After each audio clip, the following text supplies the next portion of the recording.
మిత్రులారా, చాలా దశాబ్దాల పర్యంతం ఈ దేశంలో ఎంతో వెనుకబడతనాన్ని చూసాం.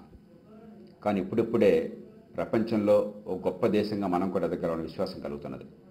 కానీ మన కళలు నెరవేరాలి అని చెప్పంటే ఈ అవినీతి అంతం కావాలి. మనందరికీ తెలుసు, దాదాపు $500 బిలియన్ మన దేశంలో దోచుకున్న డబ్బు విదేశాల్లో దాచుకున్నారు.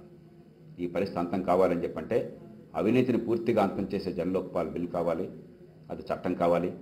విదేశాల్లో ఉన్నటువంటి ఈ అక్రమ డబ్బుని ఈ దేశంలోకి తిరిగి వచ్చే ఏర్పాటు కావాలి. దానికి రాజకీయ సంకల్పం కావాలి. దానికి మనమంతా గొంతు కలపాలి. ప్రజాభిప్రాయం లేకుండా మనమంతా గట్టిగా కోరుతున్నామన్న భావం కలగకుండా ఈ రాజకీయ పార్టీలు దేశాన్ని మార్చడానికి సిద్ధంగా ఉండవు. మహాత్మా గాంధీ ఎంతకాలం గడిచినా కూడా మనందరికీ ఆయన ఆదర్శం శిరోధార్యం. స్వతంత్ర పోరాటంలో 1930 సంవత్సరంలో మార్చి 12 నుంచి చేపట్టిన దండి సత్యాగ్రహం దేశం మొత్తాన్ని కుదిపేసింది. స్వతంత్ర పోరాటాన్ని ఉన్నత స్థాయికి తీసుకెళ్ళింది.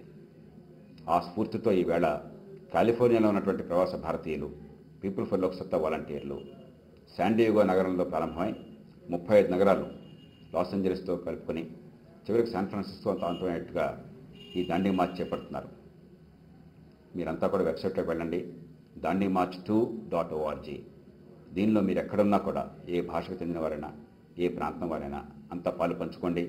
కులాన్ని, మతాన్ని, పార్టీల్ని పక్కన పెట్టండి. మన దేశ భవిష్యత్తు కోసం కలిసి రండి.